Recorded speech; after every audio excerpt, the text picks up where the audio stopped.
Welcome to Taiwan Talks. I'm Albert Chiu. Recently, Trump remarked that the EU is in many ways nastier than China, referring specifically to trade relations. He also stated that Europeans should pay more for healthcare and shoulder a greater financial burden. This sharp rhetoric comes as the United States and China have agreed to reduce their punitive tariffs to ease the trade war.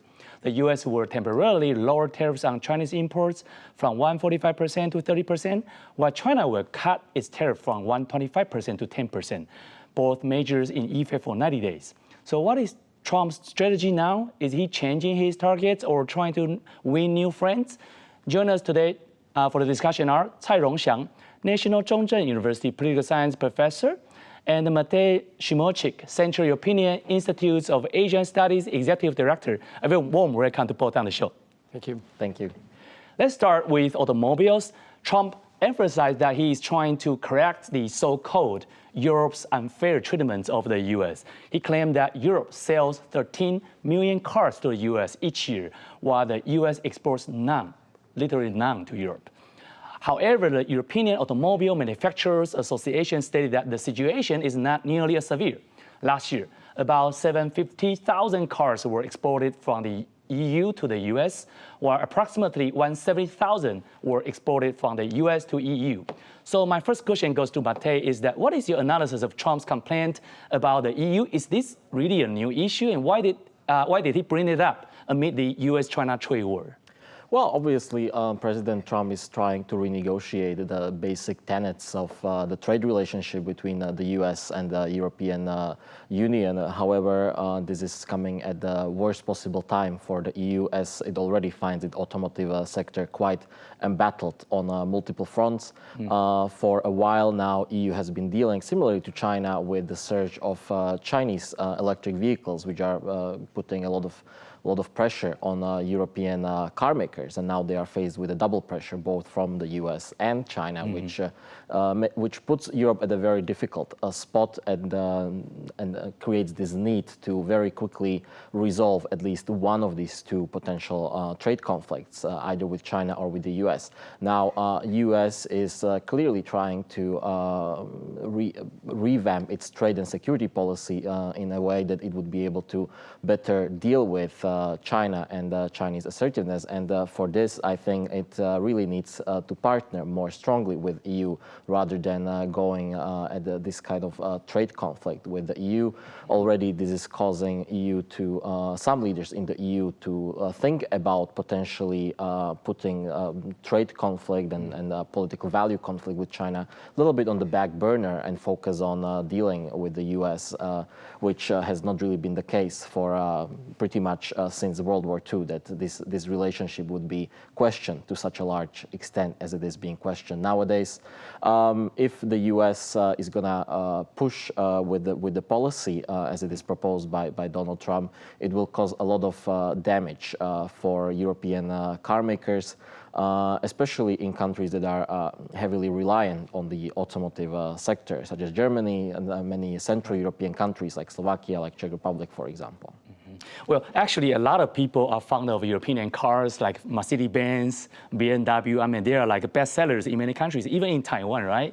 So I wonder, what was the pattern in the past? For example, say under the Biden administration, that it was really the case that United States consumers bought a lot more European cars than European consumers bought American cars. So what was the reality in the past, and why was there such an equilibrium, so to speak, in the past, but not now under Trump? Well, I mean, I would question whether there was an equilibrium to such a large extent, right? It boils down to what the demand looks like for American cars in Europe, and simply put, the demand is not really there compared to the American demand for European cars. There's multiple factors, of course, why Europeans don't want to buy American cars. Largely, the key factor would be the American cars being too big, for example, for the preferences of European consumers, having not such great mileage compared to European car producers or Japanese car producers, Korean car producers, which are also quite popular in Europe. So this is not really, to me, this is not really a question of some unfair trade practices by Europe, but rather lack of demand on part of the consumers. So if Americans want to be selling more cars in Europe, they need to address the demand issue rather than the trade policy. Yeah, I think the logic could be applied to the Japanese cars, already, which we'll talk about that in a minute. Professor Tsai, Rongxiang, we understand that the U.S. trade deficit, especially in the auto sector, goes back to at least the 1990s. For one example, President George H.W. Bush, the senior Bush, was notably concerned about the imbalance with Japan. We just talked about European cars, but now we talk about Japan, pointing out that while American drivers were buying Toyotas and Hondas, Japanese drivers rarely bought American cars. The same problem with Europe and now with Japan. Is that in that context, what challenge does the U.S. auto industry face? And do you think that Trump will soon revive the same complaints against Japan? Yes, the point is that the major U.S.-Japan trade dispute over automobile imports during the 1990s end up a lot of Japanese automakers, they building a lot of factories in the United States.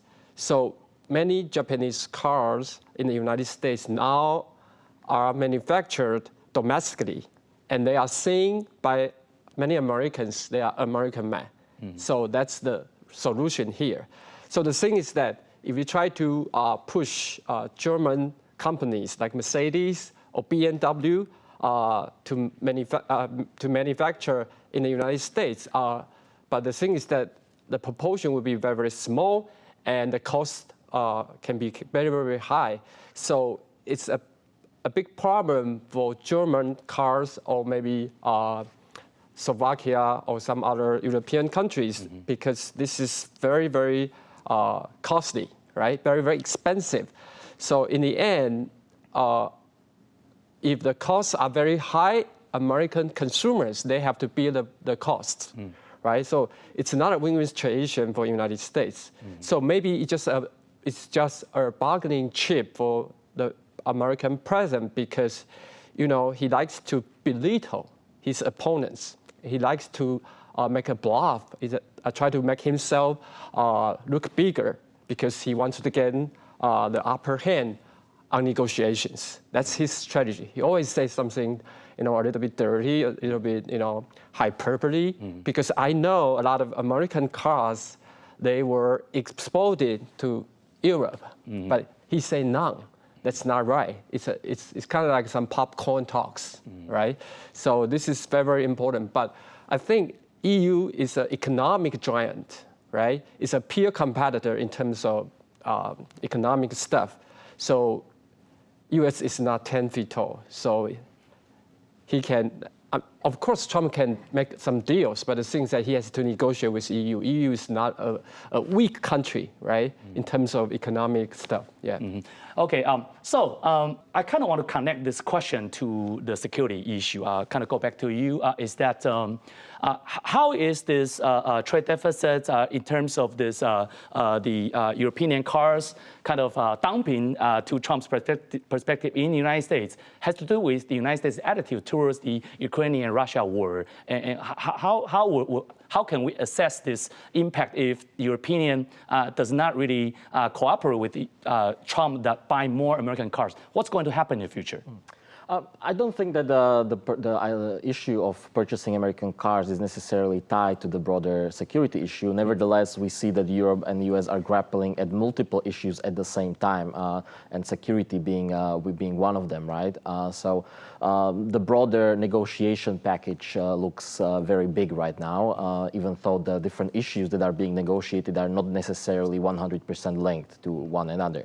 You rightly pointed out that the U.S., the EU nowadays has a problem with U.S. stance on Ukraine, right? That after several years of supporting Ukraine, now Trump administration is pushing for a quick resolution, which has at the time seemed like siding more with Russia than Ukraine. Of course, this is still very, very dynamic, and we've seen Donald Trump going back and forth on how closely he echoes Putin or offers support to Ukraine. And at times it looked really bad for Ukraine, but now, of course, it's going a little bit again back towards supporting Ukraine, right? But this is part of the broader issue of designing the security architecture in Europe, which has for many years, pretty much since the end of World War II, and for certain since the end of Cold War, relied on U.S.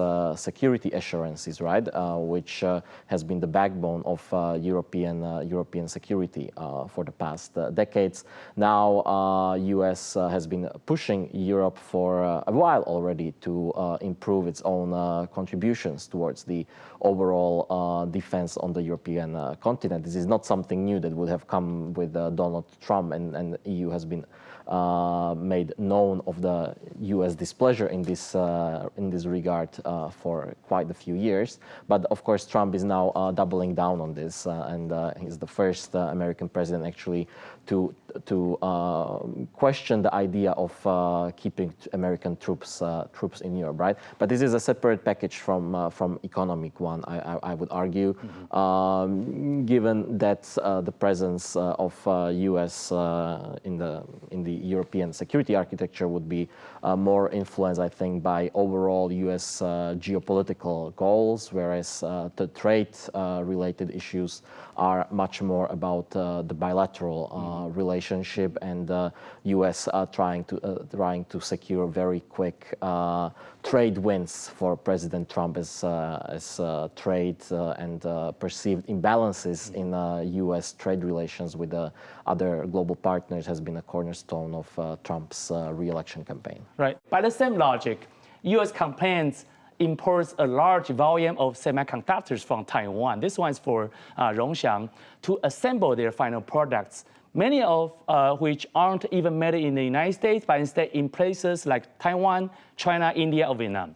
Trump has said he would impose a tax as high as 100% on TSMC if it did not build a factory in the U.S. So what is Trump's ideal supply chain? Does he really want everything from cars to semiconductors to be made entirely in the United States? Is that even possible?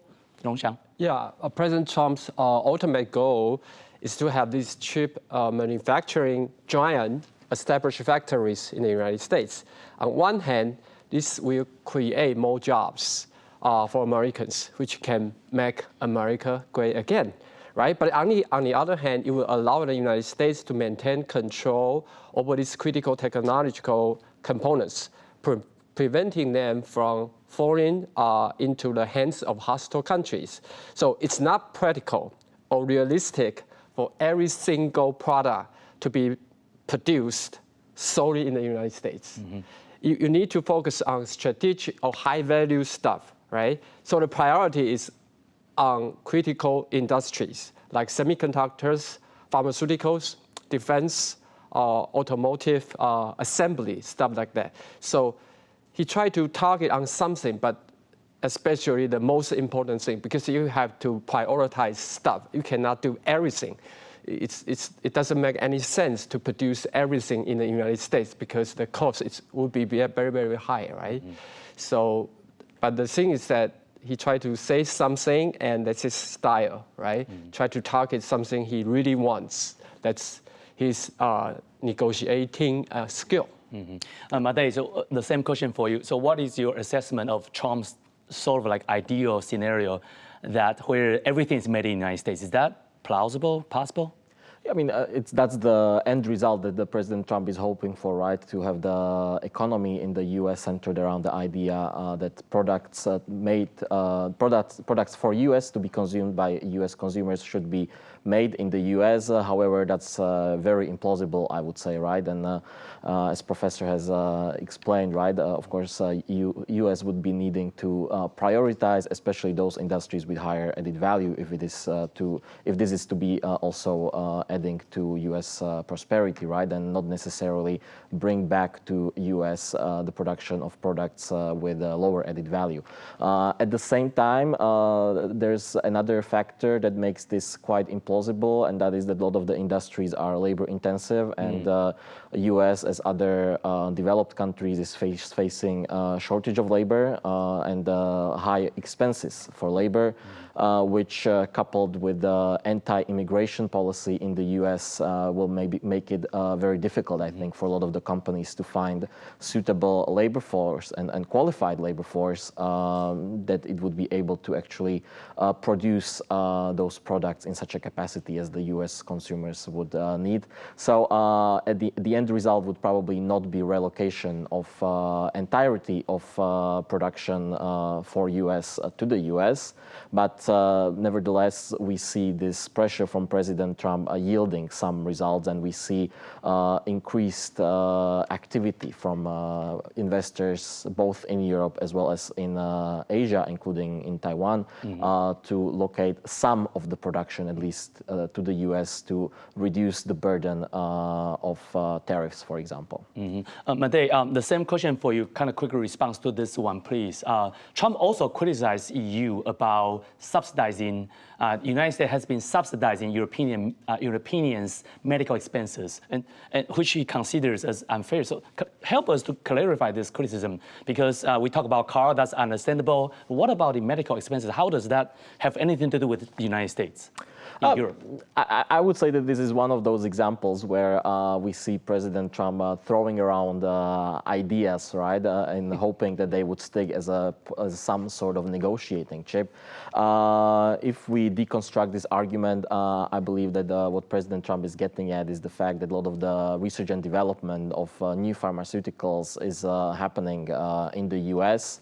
and receiving a lot of public funding, right, for this basic research in pharmacy. But similar research is also maybe not to such a large extent, but also to significant extent happening elsewhere in the world, right? It's not solely American contribution to the global pharmaceutical industry.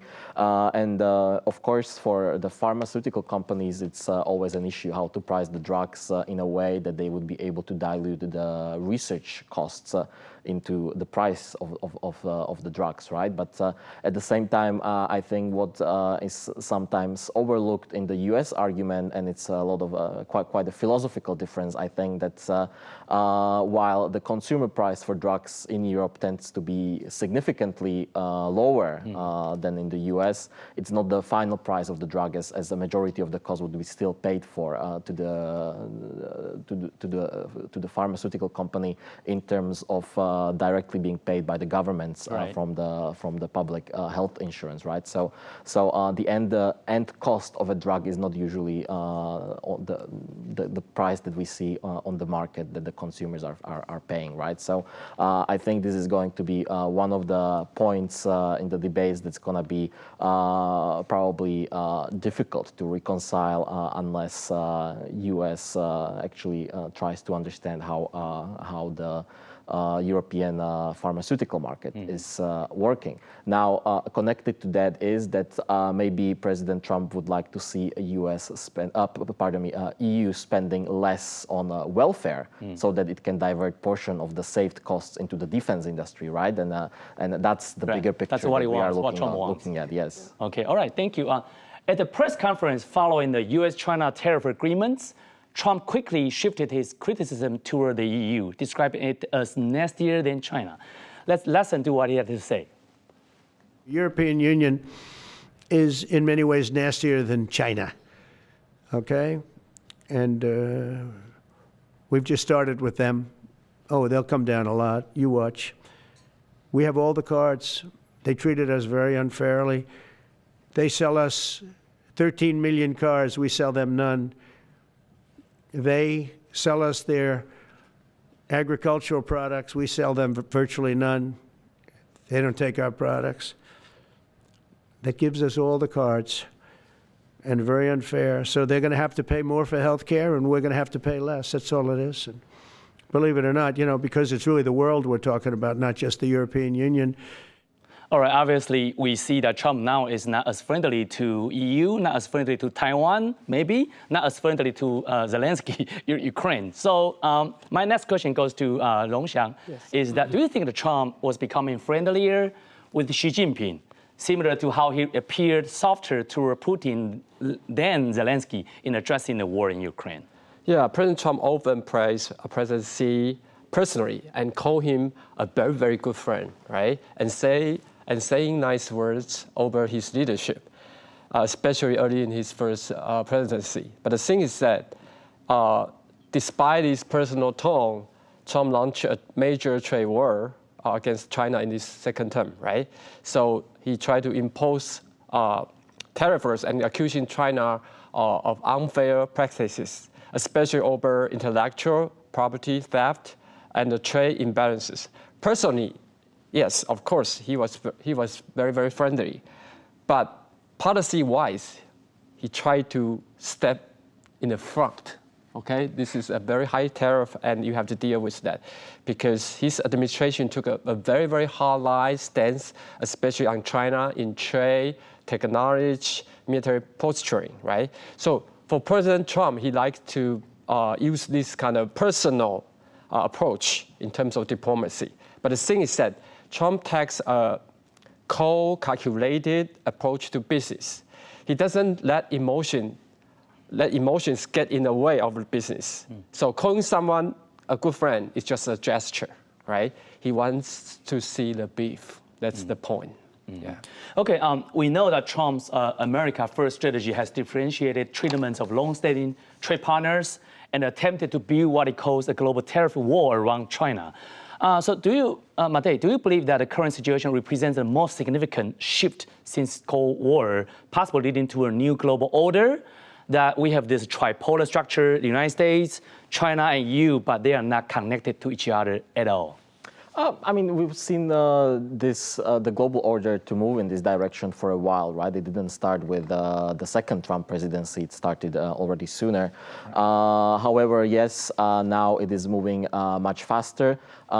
We've seen already during the first Trump presidency, EU calling for more strategic autonomy, right? To be less reliant on the US and having its own approach to the challenges that EU is facing in the world, including towards China, right? But that has shifted a little bit during the Biden presidency. We've seen growing alignment between the US and the EU at the time, and now it's even speeding up back to this idea of strategic autonomy. Now, strategic autonomy has been always something that's been questioned in the EU on what it should look like. Like there have been multiple ways how it can look. Is it strategic autonomy in a meaning that EU should be taking care more of itself, but still work together with the US, especially under the NATO umbrella? Or is it a complete autonomy from the US and doing everything on its own, positioning itself in some sort of equidistance between US and China? And this has been, of course,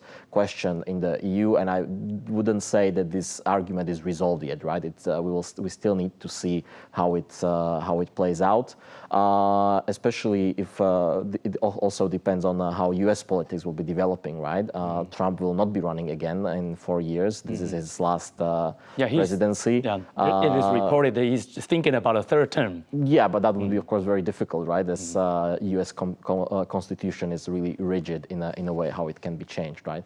But yeah, like should Democrats come back to power, I think we will again see a little bit more alignment between the US and EU. But the current current situation is certainly a wake-up call for the EU, especially in the arms industry, in making sure that Europe remilitarizes, right?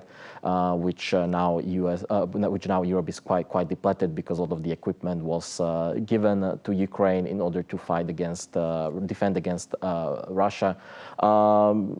So certainly these movements are there. Multilateralism or multipolar world order has been something that's been long touted by China as its preferred way to restructure the global order. So this is maybe some reason why we should be wary about these calls for multipolarity, because it would be, of course, much easier for China to deal with separated Europe from separated US rather than having to deal with these two poles acting as one. Rongxiang, the final question goes to you is that, if you were the Chinese Communist Party's shoe, you are in their shoes. Do you think that Trump is now a less formidable opponent, given that he does not seem able to strengthen punitive tariffs against China? So what's your take on this? Yeah, but the thing is that still China is his main goal because he tried to set up his Indo-Pacific strategy, right? So in terms of strategic importance, China is the #1 enemy. We can use this kind of term. So the whole tariff war, the purpose is try to weaken China. And then American can stand taller and see further. That's the game here, because Trump wants to pursue peace through strength. That's his main goal. So I think it's very, very important because he tried to focus less on Europe and focus more on China. And the thing is that he wants someone to have to write a big fat check. If you don't want to write a big fat check, like the case in Middle East, no, you're not gonna satisfy me, right? So that's the thing. But for EU, I think EU still can play some cards because they don't want to be dependent on Russia in terms of gas, right? So maybe the EU will buy a lot of gas from the United States. This can be a bargaining chip for EU to negotiate with the United States, right? So that's the thing remains to be seen. So we can keep an eye on that. Yeah. Okay, Mate and Rongxiang, thank you for your great insights in this episode. Thank you for having us. Like our show, subscribe to Time Talks. See you soon.